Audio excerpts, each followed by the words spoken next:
It's chapter 11, which is on page 195.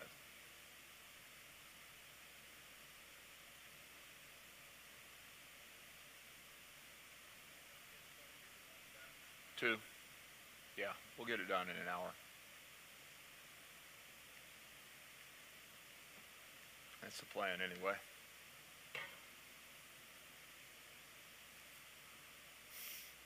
We'll get started in about 2 minutes.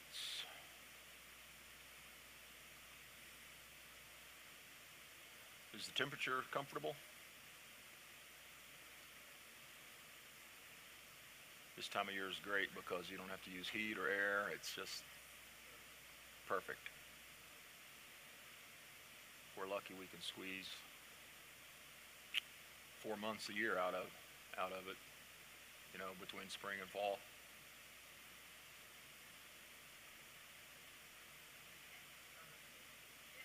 Summer's next week. Yeah.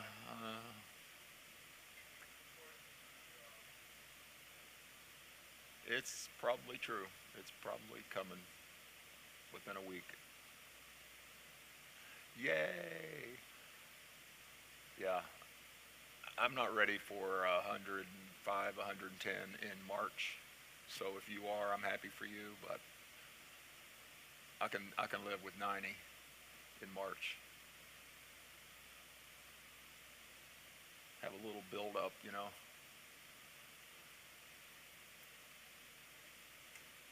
Hot summers are still better than cold, nasty winters. Some of y'all have never experienced cold, nasty winters. Those of us who have for many, many years of it will gladly take the summers here in Arizona.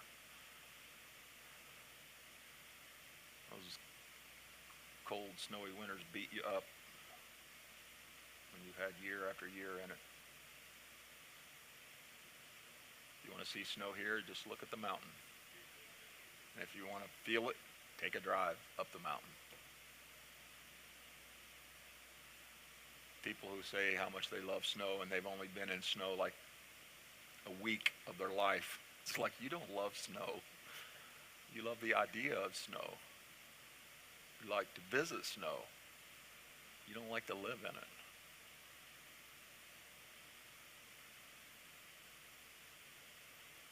All right, we'll get started. So that way we can manage our time well. So we're on chapter 11, which is boundaries and work. Everybody loves work, right? God designed humanity to work, to be fruitful, to be productive. It didn't happen because of the fall. The type of work that has to be endured was a curse because of sin. But work in and of itself was always God's plan. He created Adam and Eve to take care of planet Earth. You don't think that's work? To tend the garden, to be responsible for all of animal life and all of civilization, as it would have grown and multiplied as God instructed from the very start. But of course, sin got its foot in the door, and God said, by the sweat of the brow, you'll produce. He never intended for that level of work. He always wanted us to be productive. Don't you feel better when you're productive? Just as a Christ-centered person, when you're fruitful, when you're productive, when you've got a reason to get up, when you, not even talking about your life before Christ, but just as a Christ-centered person, it's so much better to feel good about yourself, like you've accomplished something. And that's possible even if you're retired, or even if you don't technically have a job. You might be a stay-at-home mom, or you might have some other responsibility, but that's the key word, responsibility. Having a sense of responsibility and productivity is wholesome. It honors God The Bible tells us that we should worship God and do things unto him in all of our labors and endeavors. We should do them as unto him, not unto our physical earthly bosses. You know, my position and the word's position is, if you please your heavenly Father, you're going to please your earthly boss, unless there's something wrong in that relationship, you know. But if your work would please the Lord and it doesn't please your boss, you're probably in the wrong job. You know what I'm saying? But if you do your work with all of your heart, all of your ability, do it joyfully as unto the Lord, not complaining. And it's easy to get swept up in that. And we'll talk about some of that, the different problems with boundaries in the workplace tonight. But the way I see it, one of the biggest ones is getting that negative spirit that's so prevailing in the workplace, that complaining mentality. You know, the Israelites had it in the wilderness, didn't they? You know, always murmuring and complaining, nothing was ever good enough. And, you know, the chirping on the workplace from employees who are just generally unhappy to begin with, and they're just looking for someone or a company, an organization to blame for their unhappiness, their lack of fulfillment in life. If you're not careful, you'll just get swept right up in that. Yeah, you know, and you're right, and that's true, and, you know, before you know it, you're unhappy because you're no longer doing your work unto the Lord. You're doing it for the man, and the man's never happy, and the man's the cause of all my problems, and it just spirals downward, you know. Sometimes you end up having to just almost keep to yourself a good bit of the day if you're going to maintain a cheerful disposition, because you can't hang around too long with negativity, or it's going to rub off on you. So just some days you just got to keep your head down and be cheerful and do your work unto the Lord. But whatever you do, seek to please the Lord. That's the key in life. That's the key in the workplace, you know. And if you get passed over for a promotion that, you know, in your estimation was rightfully yours, you just got to know that God's got a better opportunity for you.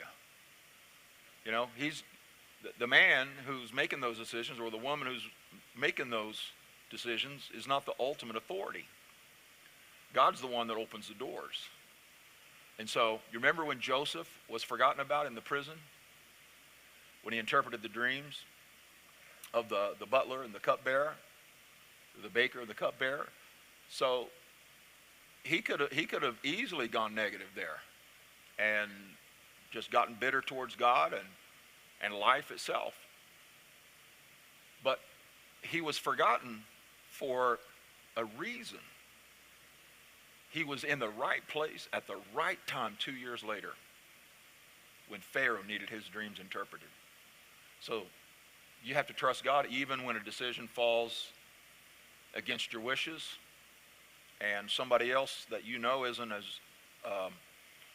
worthy of that position as you are gets the role. You just got to keep your eyes on Jesus, right? How many of you know these are all real things in the workplace? You know, and it can be a bitter pill to swallow sometimes. Sometimes you go home at night and you're like, I don't know if I can go back to that place. You know, I've learned just in my work experience and in my life experience, I've learned it's best not to do things hastily out of emotion, you know, because it feels really good to tell that boss off and tell them you're out of there and leave a few choice words for them and slam the door on the way out. It feels good as you're walking out those doors.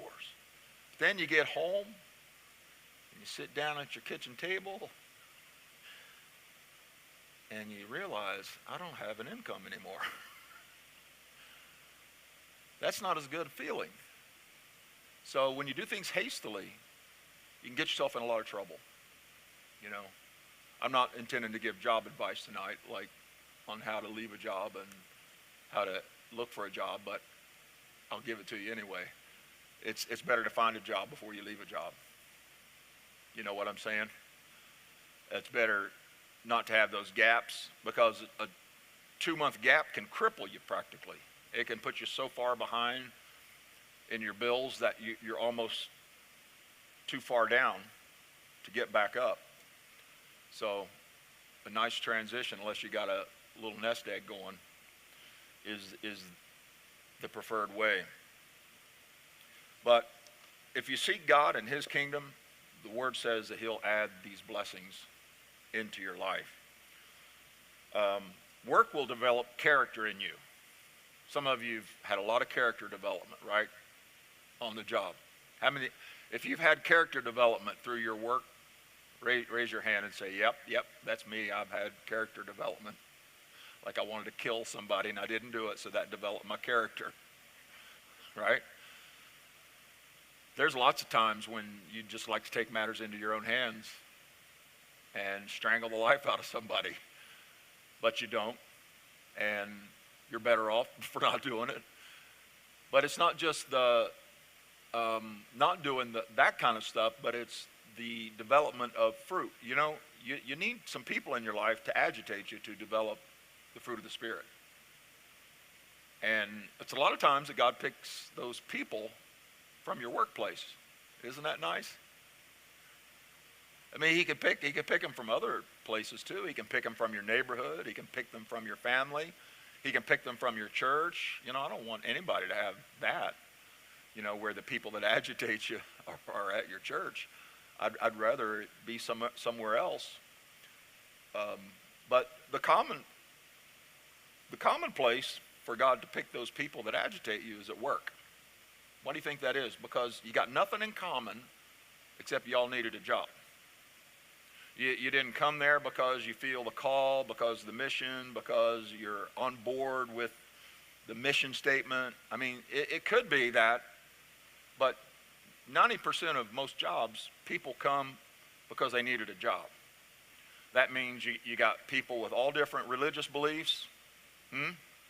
Some of you have been in religious arguments with coworkers and come from all different political points of view.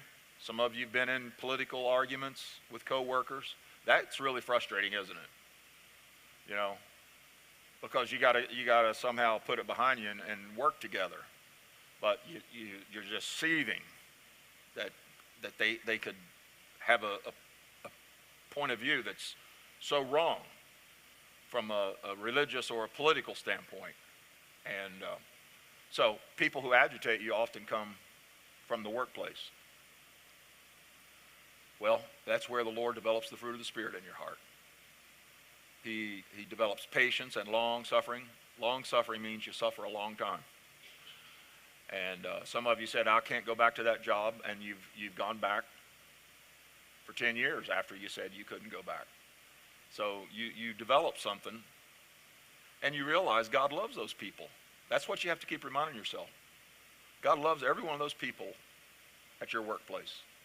He loves that annoying boss. He loves that talkative, gossipy coworker. He loves that negative Nancy that's down in accounting or HR. You know, he loves all of those people. And he's put you there to be salt and to be light. And like Colossians 3:23 says, wherever we work, whatever we do, we are to do it unto the Lord.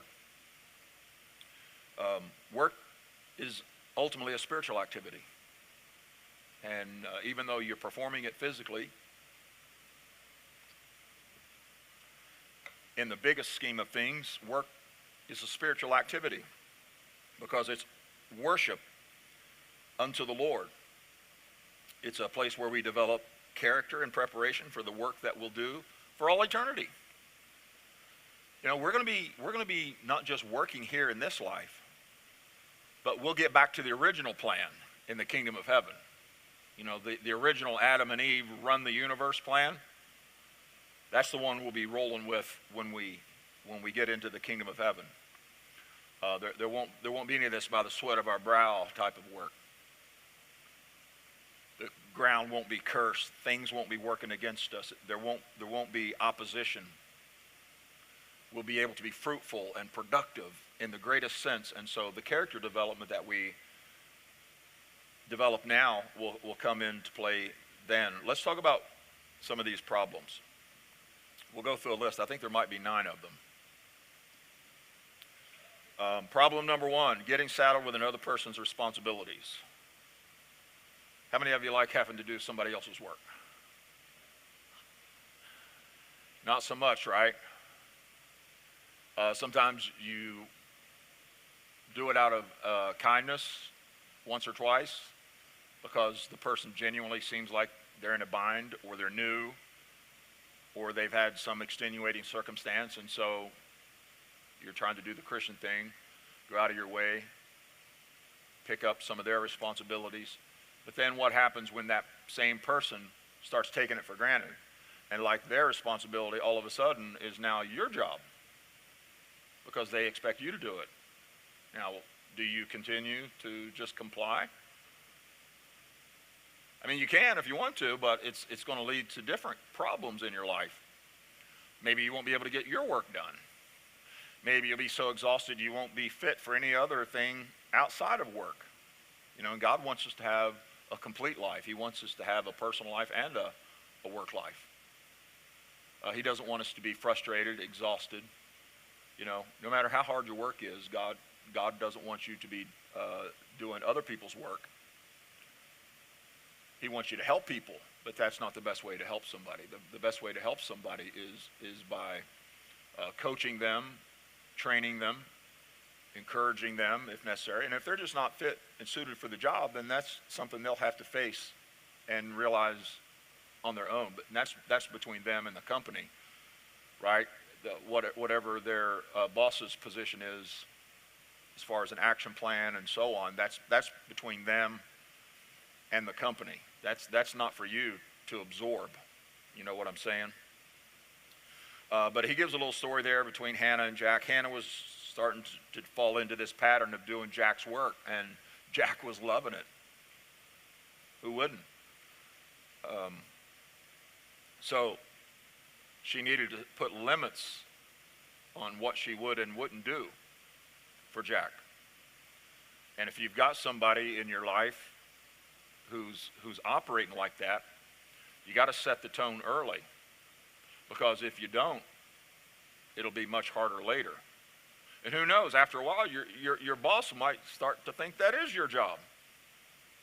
You know what I'm saying? Because you do it every day, and he sees you doing it, so all of a sudden now it's your responsibility. Like, that's when it's gone too far, you know. You can feel sorry and empathize with people who are struggling to fulfill their responsibilities, and you can certainly try to help them. That's the Christian thing, to help them in other ways.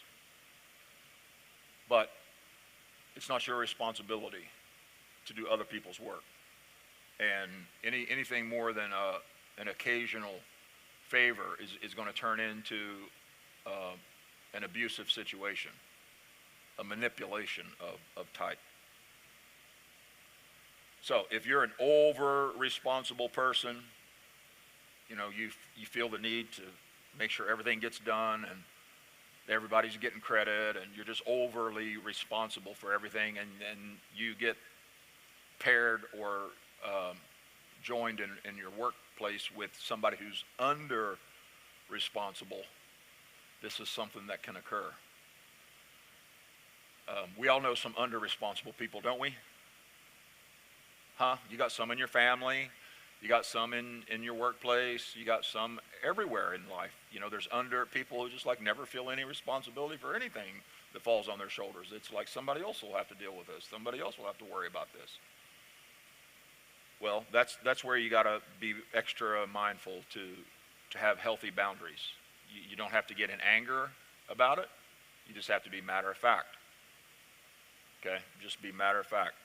Problem 2, working too much overtime.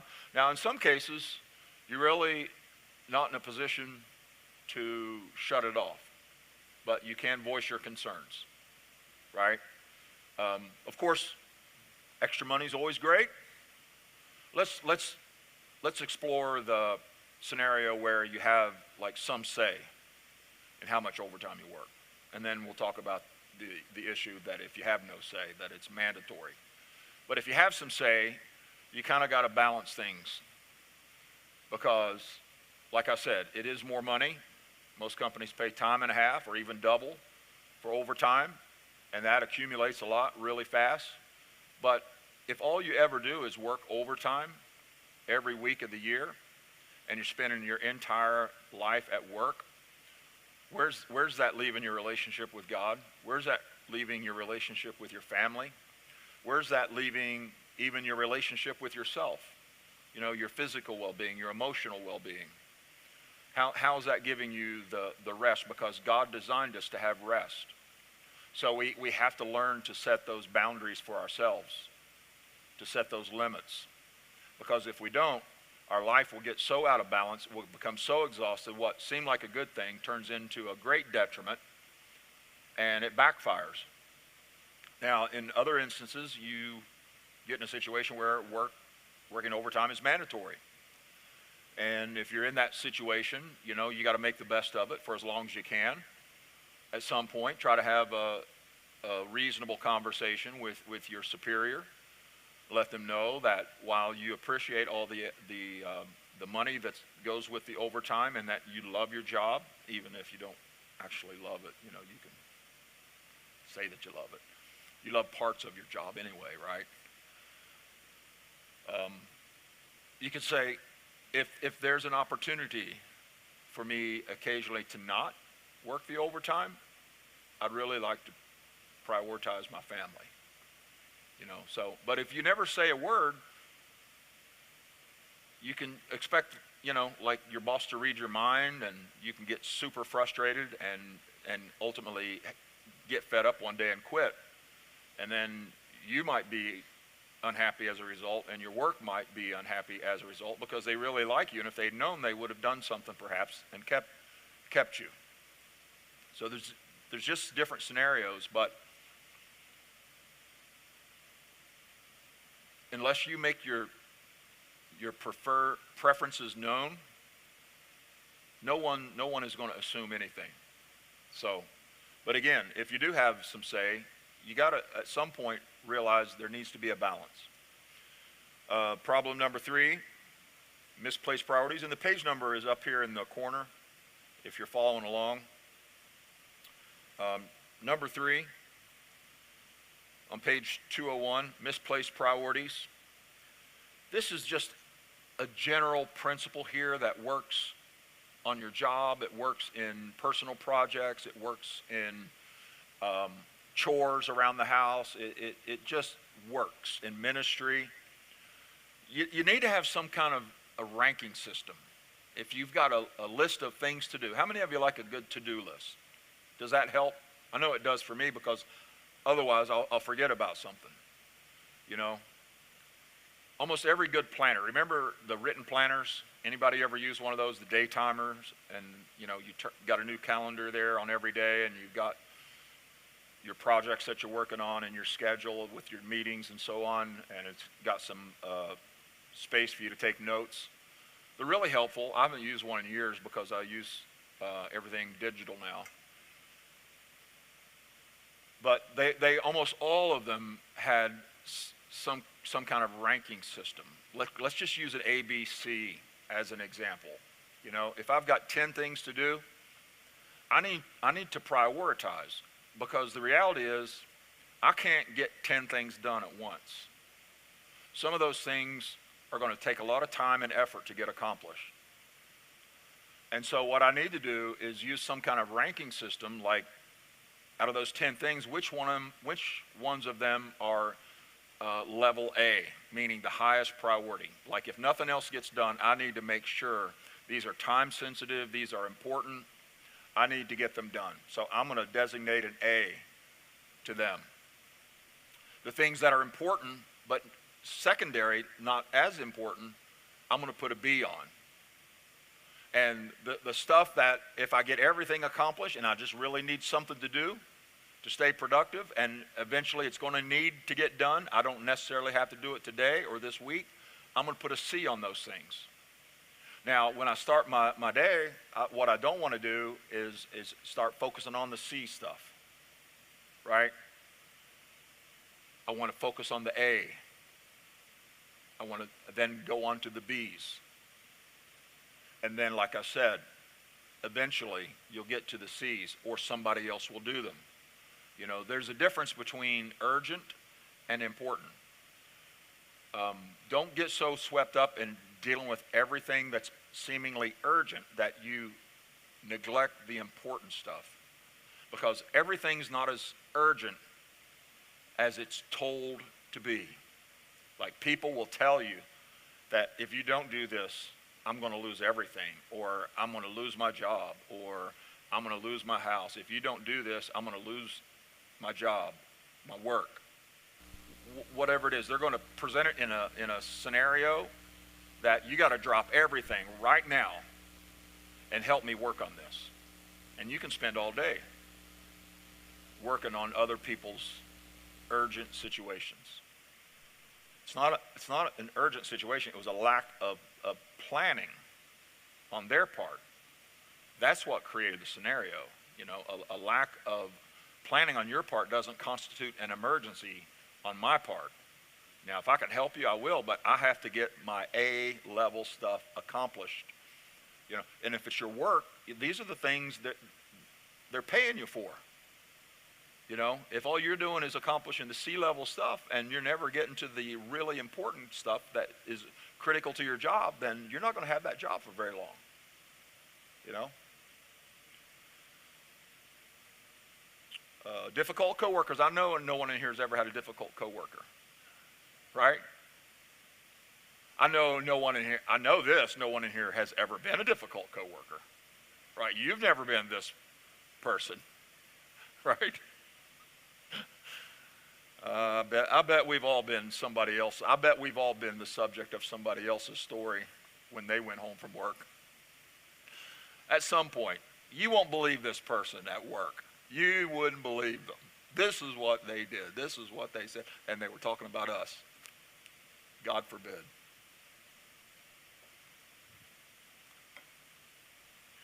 But it's a reality. We're not all as sweet as we want to be 24/7. You just have to remember, you don't have the power to change anybody but yourself. Not a single person do you have the power to change except you. So stay true to who you are. Keep focusing on improvement, becoming a better person, becoming more like Jesus. And I like what Proverbs 16:7 says. It says, if a man's ways please the Lord, he makes even his enemies to be at peace with him. So if you don't engage, number one, it's going to de-escalate that, because somebody's looking to antagonize. And if you're not letting them antagonize you, they're going to move on. Almost in every scenario, eventually they're going to move on. But if they keep picking at you and you keep reacting, they're going to keep at it. So just dedicate yourself to doing things the right way, to pleasing the Lord, and He'll settle it. The Lord will resolve that in their hearts. Problem number 5, critical attitudes. We already talked about this a little bit. The thing is, people will get you hooked in with their critical attitude, or they'll provoke you to anger. They'll get you so upset that you'll lose your cool. And I'm not sure that's any better, you know, because it leaves you so messed up and emotionally. Or perhaps you'll internalize the criticism. You know, like, yeah, they're right. I am a terrible X, Y, or Z, whatever your job is, you know. You'll just feel that negativity and internalize it. And boundaries need to be set. Avoid trying to gain the approval of a critical person. I know we want to win them over. We want to get them on our side and have them in our favor. But the truth is, they're not writing your checks. And they're not your Lord and Savior. So if you got a critical person, just be kind to them, but focus on doing your job. That's the best boundary you can do, is just focus on doing your job. And if they are interfering with you to the level you can't do your job, then go see your boss. Because the last thing your boss wants is for you to not be able to do your job. Wouldn't you agree? So the other stuff, he doesn't want to get involved, or she doesn't want to get involved with. Your personality conflicts, that's your business. But when it comes to, I can't do my job, that's when a boss wants to be aware and make sure that that's not a problem.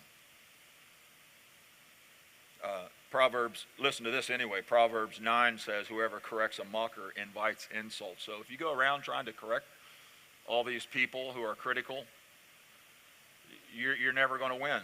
It's a never-ending loop. It's just inviting more insults. That's what God's word says in Proverbs 9. Number 6, conflicts with authority. I've had people in my life, including family, I won't say who, in-laws, level family, but every job they quit because they had a problem with the boss. Usually wasn't very long. Usually was just a few weeks in. It's a great job. Oh, this is a great job. And then within 2 to 3 weeks, maybe a month at the most, that boss, it's almost like he is a boss. That's what they're saying without them coming out and saying it. It's almost like they're a boss. Like you just wanted them to be your coach and your buddy. If they actually tell you what to do. Some people don't like other people telling them what to do. And then the other thing is, sometimes people have had a genuinely real bad experience, a real negative situation. Nothing made up, but just a real toxic boss or an abusive boss. And so what that does, it creates a filter. Like I've got in italics on the screen, the transference feelings. When you experience feelings in the present that really belong to some unfinished business in the past. So from the start, you got a negative viewpoint towards your boss or towards people in authority because somebody in authority once abused and took advantage of you and treated you very poorly. So you go into it now with the mindset. Listen, as a pastor, I deal with this all the time because people leave churches because of bad pastors, and they come in and they're already distrusting of you, and they don't want to open up to you or talk to you because they feel like you're going to judge them, or they have some other experience that's from the past. You see, a lot of times it comes all the way from childhood, like people who have real trauma in their life from their childhood. Often it came from people in positions of authority who were in a position to take advantage of a child. And so they just reject all authority. Well, you can't have a job and a relationship with your boss without respecting whatever authority that boss has. You can't be disrespectful because it'll ultimately ruin your job experience there. So you have to deal with whatever it is from the past. A lot of boundaries deal with you taking care of business in your heart. You getting healed up from perceptions that you carry into every relationship. And this happens with jobs all the time. And if you're looking for a problem, like my family member, if you're looking for a problem, you're going to find one. That's how it works in life. So, number 7, expecting too much from work. This is on page 205. Well, we all just feel like a family here, and that's good. That's good to a degree. You just have to remember you're not actually a family with those people that you work with. And as much as you love the company, their main concern is still the bottom line. Um, when I was working for the credit card company, I survived 2 site shutdowns. In one case, I was the only person out of the entire site of 1,000 people that was kept. And in another one, I was one out of about the same number of people, about 1,000 people, 1 out of 7. And those people who lost their jobs showed up to work one day, and we're all, as they come in the doors, we're all handed plastic bags to put their personal belongings in. How would you like to show up to work one day? Family, it's my family. I love everybody at work. And then you get handed a bag. You know, it's crushing. So you have to keep work in perspective. You know, it's not your identity. It's not who you are. Who you are is Christ in you. He's the one that makes you complete.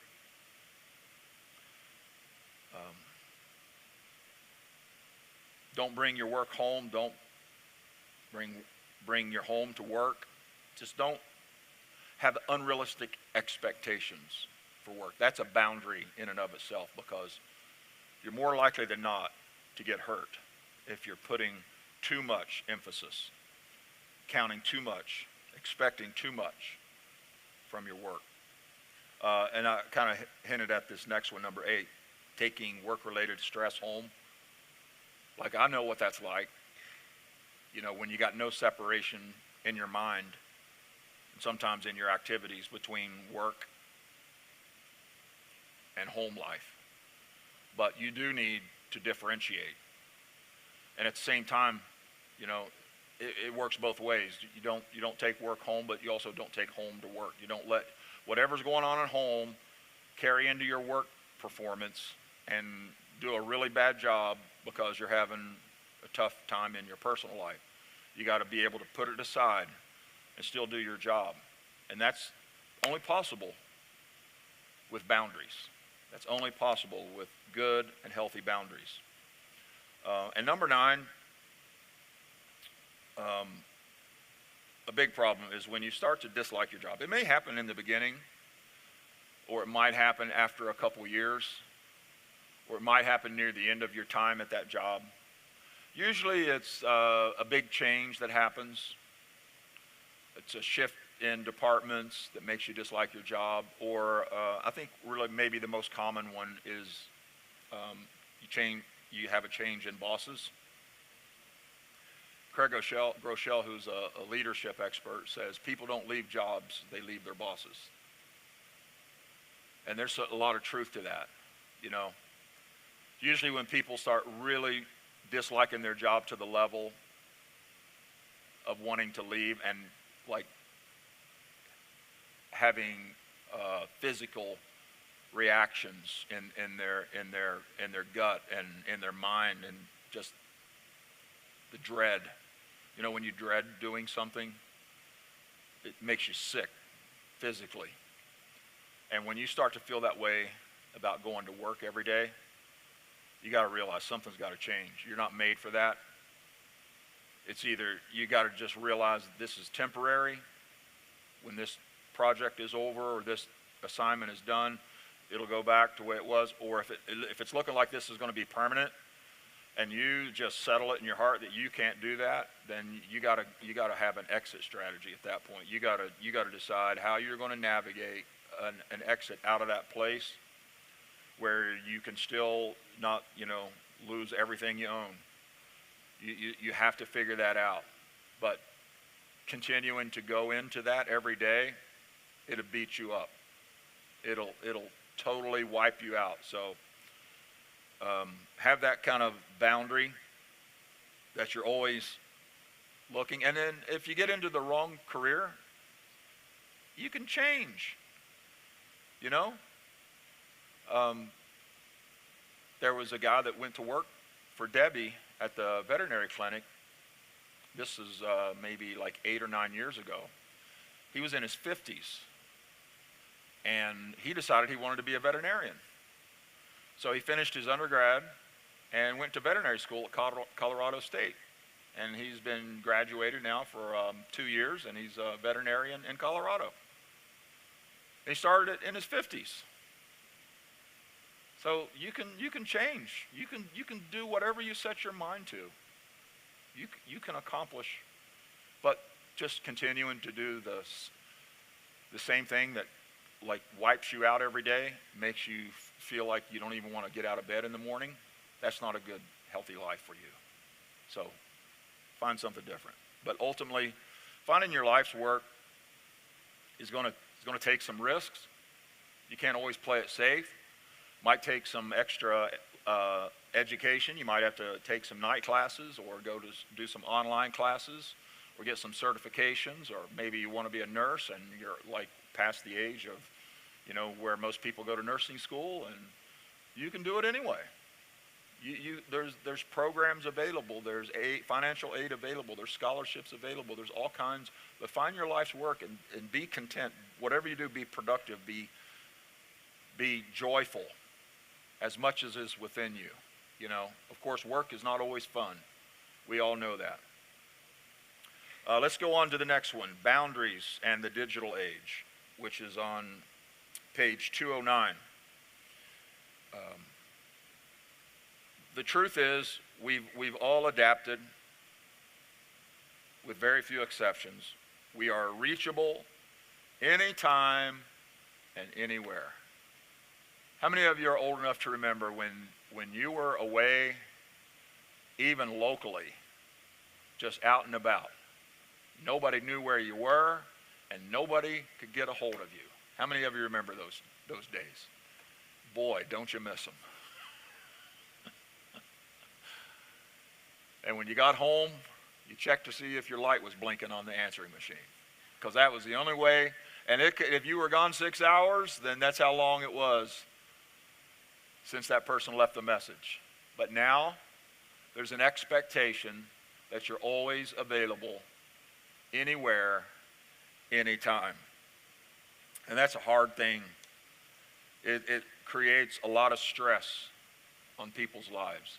So if that's how it is, who's got to be the one to set the boundaries? If you don't set them, no one's going to set them for you. If you don't have the boundaries, people will continue to access you like a 24/7 shop. And they'll always expect you to pick up. They'll always expect you to respond right away. They'll always expect you to come to their beck and call. That's the cell phone life. That's the email life. If I showed you how many unread emails I have,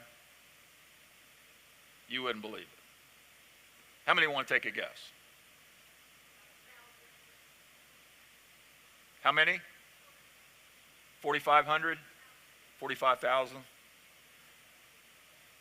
Well, let me look and see the most recent totals. Are you ready? Oh, it's updating right now. Okay, I think it stopped. 388,602.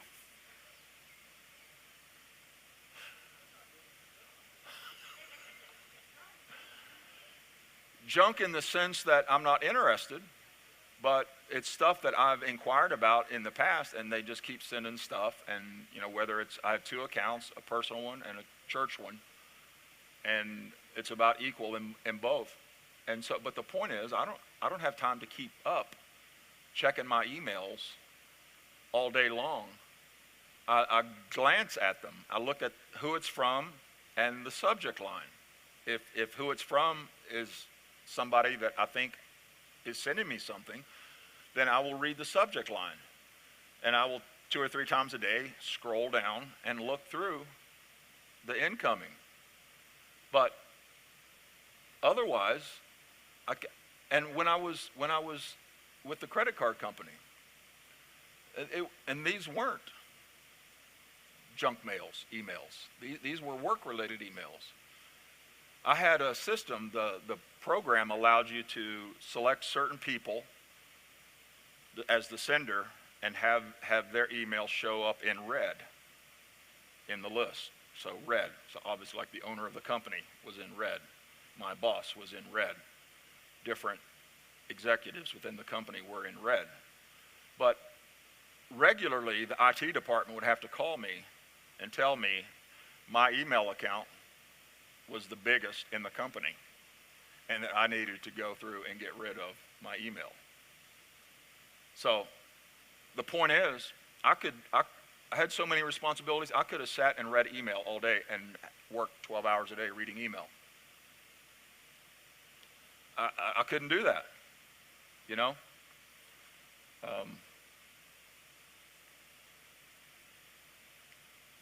The same, now, like with text messages, I have 1/3 of a million emails, but text messages, I don't have a single one down there because I hate to see that little number there on the text message icon. You know, even if I don't read it, I'll tap on it and to make the number go away. Oh, there's another one. I gotta stop that. The point is, you can become a slave to technology. If I'm in a meeting with somebody, and you'll know this, those of you who've had a meeting with me in my office, if I'm having a meeting with somebody or just having a conversation and my phone rings, I'm not picking up because I am in a meeting. I am talking with you. I'm not going to say, hold on. I know people who do that. They're the most annoying people in the world to be around. You know, when you go to breakfast with somebody and every 2 minutes they're on a call, it's like, can you just set the thing down? You know,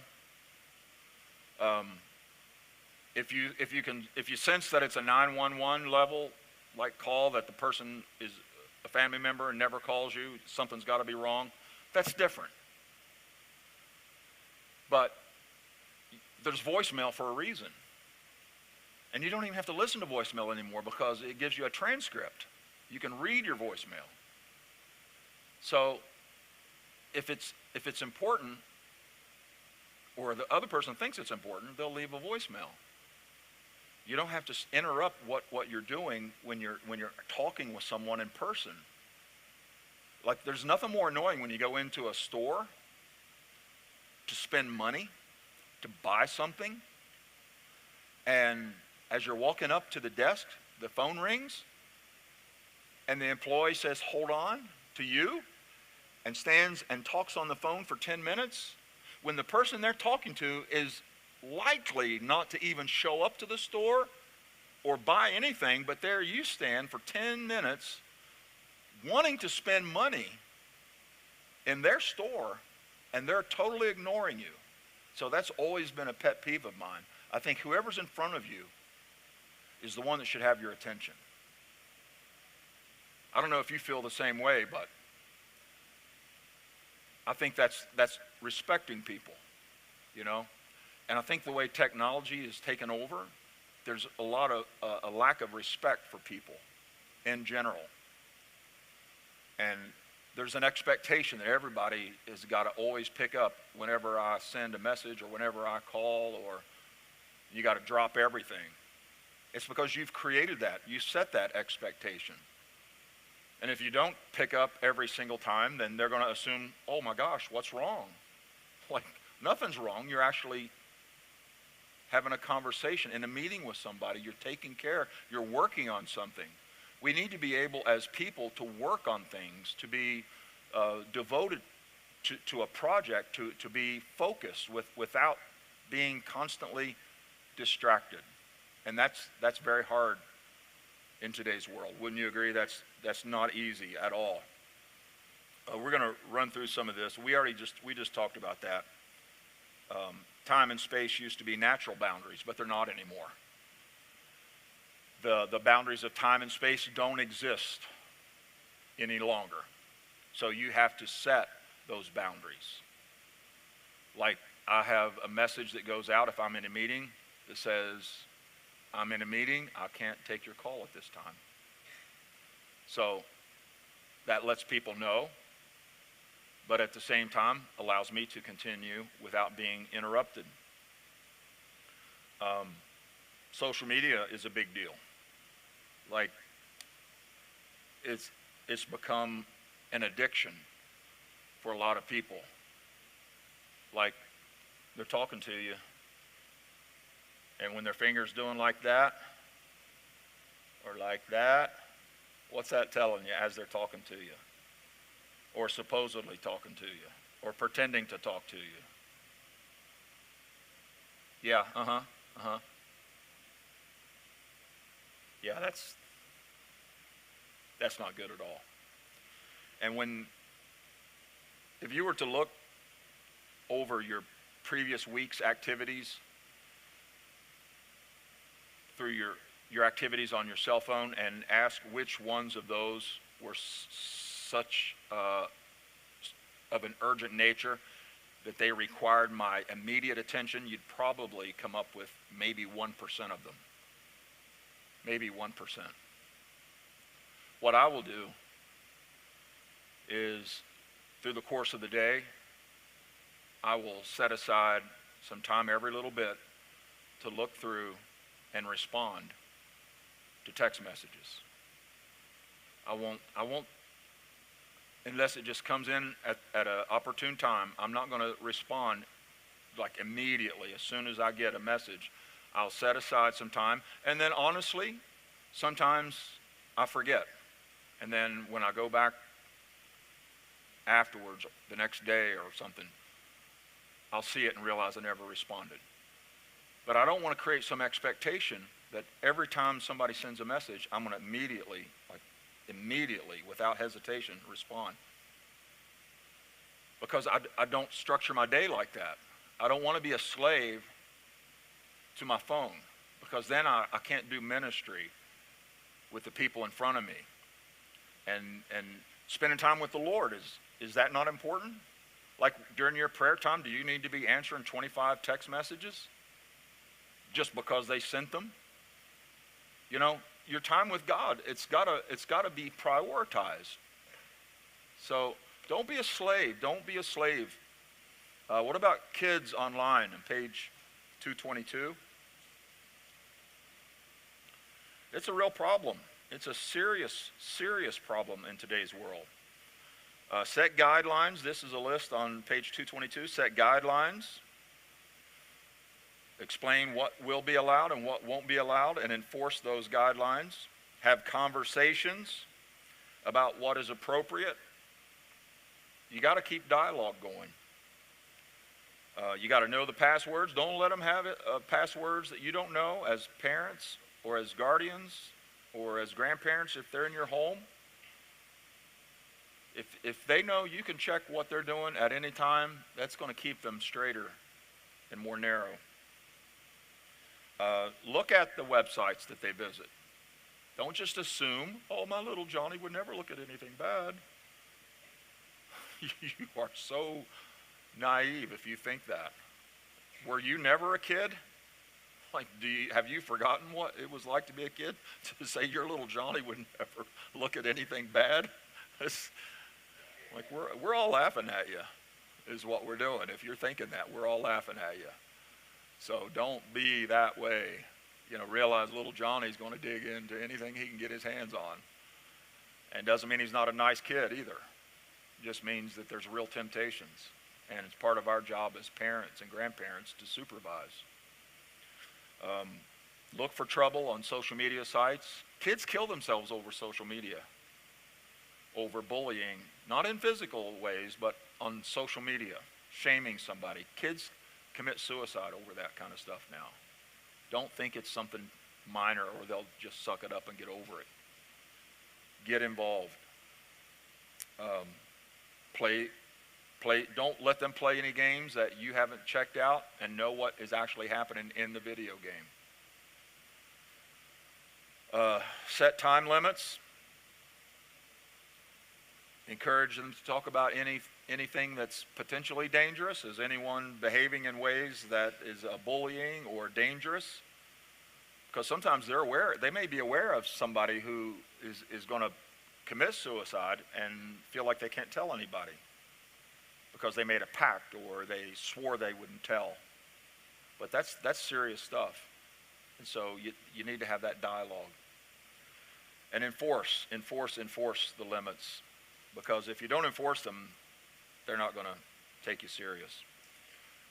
Does everybody know what FOMO means? Does anybody not know what FOMO means? Fear of missing out. Hold on, I got to check my phone. I may have missed out on something. Hold on, I got to check my social media. I got to check Facebook. Oh, I got to snap. Because I may have missed out. And it's like it's got to be read right now. And fear of missing out is an emotional feeling that something really great and cool is happening. And all your friends are involved and you're left out. So you better get in before it's over. And it's just not reality. It's just not reality. So what's the ways to overcome on page 227 and 228? Let's see. Yeah, 228. How to resolve it? Engage with the people you're with. How about that? Instead of trying to engage with people you're not with, engage with people you're with. Be in the moment. Number 2, focus on creating a life of freedom. Don't have all these crutches where you need affirmation constantly and people giving you hearts and thumbs up. I know people who look at the people who respond to their post on Facebook and to see whether they gave them a thumbs up or a heart. And they're like, well, how come you only gave me a thumbs up and you didn't give me a heart? Because the last time, are you mad at me? The last time you gave me a heart, and this time you just gave me a thumbs up. So that's just taking it all too far when you're worried about things at that level. Observe regular non-digital time periods. Have time set aside when you're not like picking up and looking at your phone constantly. Think through the why of your FOMO. You know, what's making you feel that way? You know, like I said, what's the percentage of things that you received on your phone that were so urgent that they had to be responded to, that you would have missed out? It's like virtually none. Virtually none. And this is a big one, number 5 on page 229. This is a big one. I already mentioned it. But train people in your life not to expect an instant response. If you train them to expect an instant response as soon as you message them, then they're going to get mad if you don't. Like I said, I like to bunch them up, especially long messages, because often I don't have time to give a thoughtful, like detailed response to a long message at the time that I look at it. You know, what's the worst thing you can do is send a thumbs up when somebody pours their heart out to you and says, you know, my life is out of control and blah, blah, blah, and like, or send back, okay. So you want to have time to give a thoughtful response, you know, and you can't just constantly stop what you're doing all day long to give those level of responses. So set aside a half an hour at 7 o'clock or whenever when you go through your messages and clean up your inbox. I like this, 6 forms of communication in priority and ranking on page 231. Number 1, face-to-face conversations. Nothing takes the place. One thing I don't do with text messages, I don't do like conversations, like problem resolution, personal level conversations via text. I respond, if somebody wants to go there, I respond, let's meet in person and talk about it. Because that's where things will get resolved. Going back and forth, trying to understand what was meant, what was implied, what was said in jest as a joke, what was said in seriousness, and all of that, all of the communication obstacles with text messages, it makes it virtually impossible to resolve something. In person, is number one. Nothing will ever take the place of in-person conversations. Number two, a video conversation. You can do that now. I used to think, like the Jetsons. How many remember the cartoon, the Jetsons? They had the video phone, remember? I always thought we'd be flying in our cars before we had the video phones, to be honest with you. I always thought we'd be flying around in our cars. I could see that, but I couldn't conceive that we would actually be able to see the people we were talking to. Flying in our cars, no problem with that. But seeing the other person you were talking to on the phone, I couldn't believe it. But here we are, still not flying in our cars though. Phone conversations are a better alternative than messaging. Email, blah, you know what I think about email. For me, I think texting is better. I would put them the other way around. Texting is better than email, but neither one of them are useful. I mean, they're like, I'll pick you up at 6, okay. That's good texting. Like to have the conversation you would talk about at 6, that's something to do in person. Social media, putting stuff out there. You know, when you're directing something at one person, but you put it out there like generic, everybody knows. You know, like don't use that as the platform to air your grievances towards people. It's unhealthy for you. It's just unhealthy in general. And let's see, I've got one more I want to look at on page 234. Synchronous contact, that means in real time, back one with another in person. He says calendarize your important relationships. In other words, you can't just count on bumping into each other or when life brings us together anymore. You got to be intentional. If you want to have a relationship, a friendship, business, personal, or otherwise, ministry, however, you got to be intentional about it. You got to say, let's get together on Wednesday at 4. You can't just say, yeah, we're going to have to get together one of these days, and then you just keep saying it perpetually. Number 2, be the initiator of those things. Take the initiative.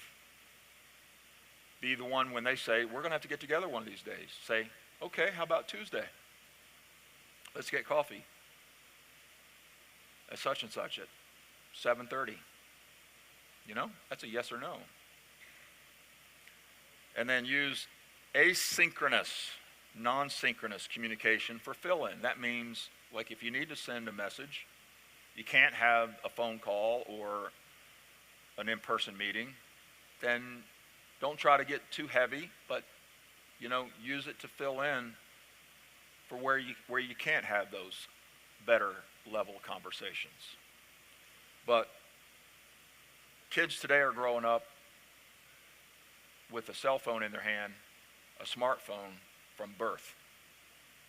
Like in the crib, they've got a smartphone. That's no exaggeration.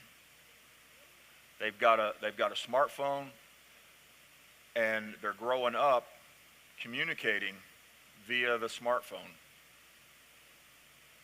That's okay in some ways, but what it's doing, it's limiting those interpersonal skills, that social skill that's necessary to succeed as an adult in life.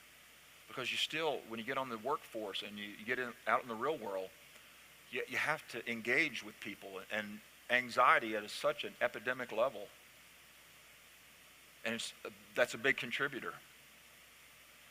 So you got to set limits. Limits for yourself, limits for those you're responsible for. Boundaries are important at work. Boundaries are important when online because they both come with their own unique challenges. Does anyone have any questions on our lessons tonight? We are, I think, 2/3 through. That's what I like to do, to look at it, to hold it like that. There's twice as many that we've covered as there are still to go.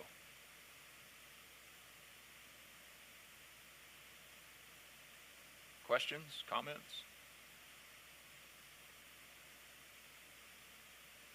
Max?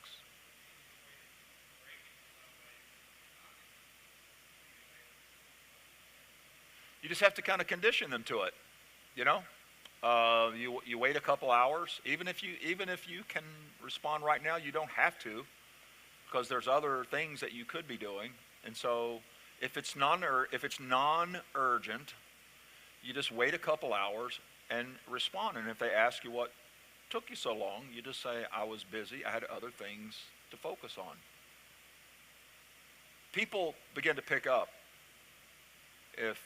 Like, I know the people who are going to respond immediately, and if they don't respond immediately, I wonder what's wrong. And I know the people who respond the next day. There's people that I text that don't respond until the next day.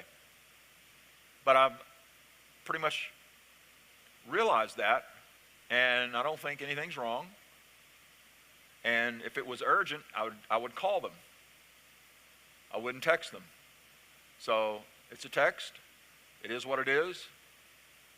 That in their world, they may not even look at their phone until tomorrow. You know what I'm saying? I mean, like with Lolene, I'm not trying to throw her under the bus, but with Lolene, I could tie a message to a pigeon and send it her direction and get a response before she answers a text message. I will say, did you get my text? No. I say, did you look at your phone? Well, no. I'm not throwing her under the bus, but like, I know that if I need to get a hold of her, I don't even need to call her cell phone. I need to call the landline, because when the landline goes off, that gets picked up.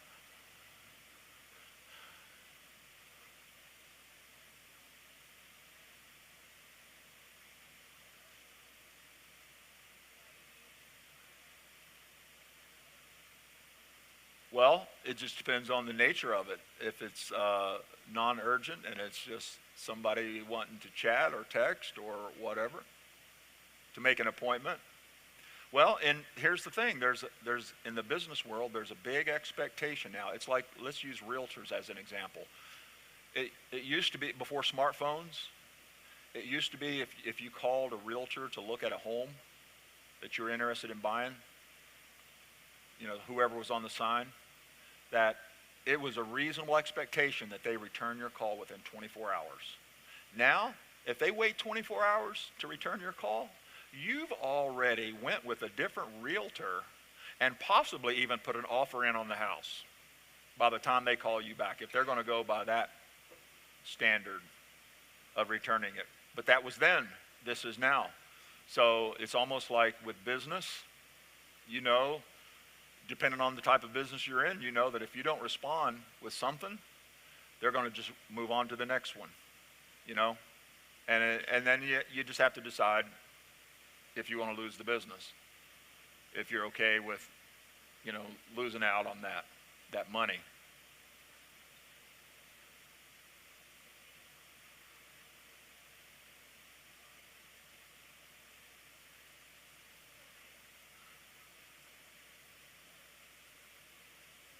And they're texting you or they're calling. Texting. Yeah, if there was some kind of an auto response you could put on there that you'll respond, you check your messages every hour and you'll respond to any messages sent at that time, then that buys you a little time, you know. That's just one way. And then people will generally be like, okay, you know, there's an hour.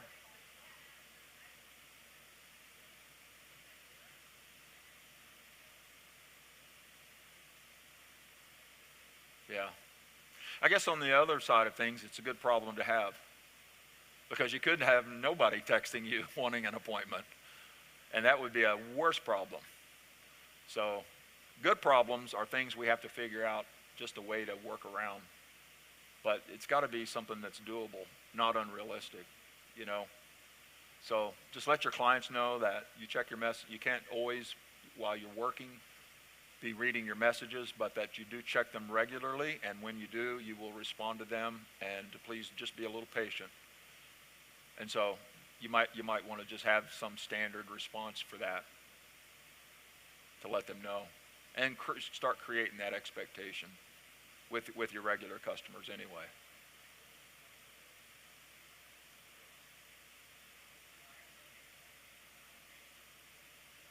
Yeah, people, listen, I understand completely.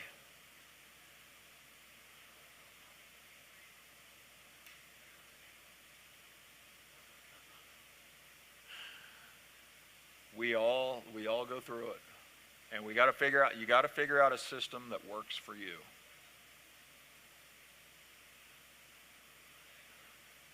There's people that text, and I could, not that I do, but I could wait 3 days to answer them after they've sent the message, and 3 days later I will send a message, and boom, they instantly reply back.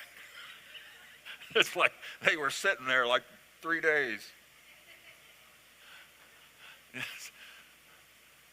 But you just have to figure out what works for you. You don't need to lose your sanity. You don't want to lose your business. You don't want to lose your mind either, you know. So you got to figure out some kind of a system that works for you, at least most of the time. And just educate your customers. You know, educate people directly and indirectly. Indirectly is just not responding for a couple hours. Directly is that when you do respond, you say, I don't check my messages all day long. Set aside different times to do so. So if you send a message, there's a strong chance you're not going to get responded to immediately. And then people start to identify that about you.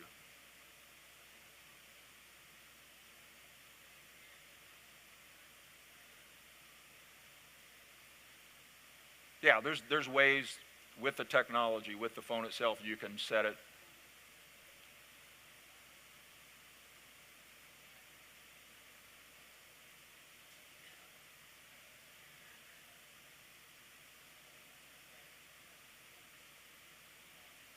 Yeah, so that's your system.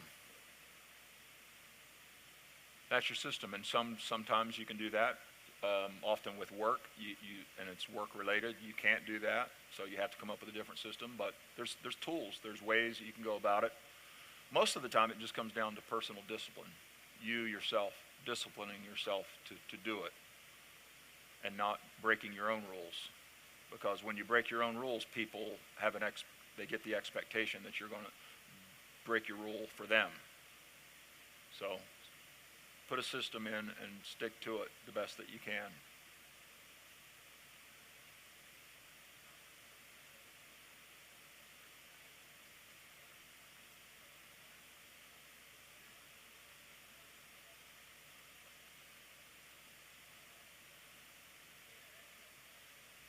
Yeah, I always have mine on vibrate, but I have a Apple Watch, and so my wrist buzzes, or my watch buzzes my wrist, and so I don't need to hear a ring.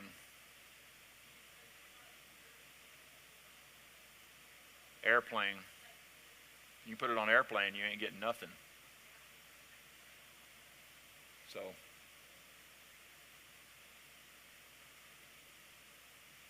okay, so we're all aware of the issues and challenges, and we're all trying to find ways to work through them. So let's pray. Father, thank you so much for your grace and the love that you show us every day. Lord, even in the hardest times of life, you're faithful. We love you with all our heart, all our soul, all our mind, and all our strength. In Jesus' name, amen. Thank you for coming.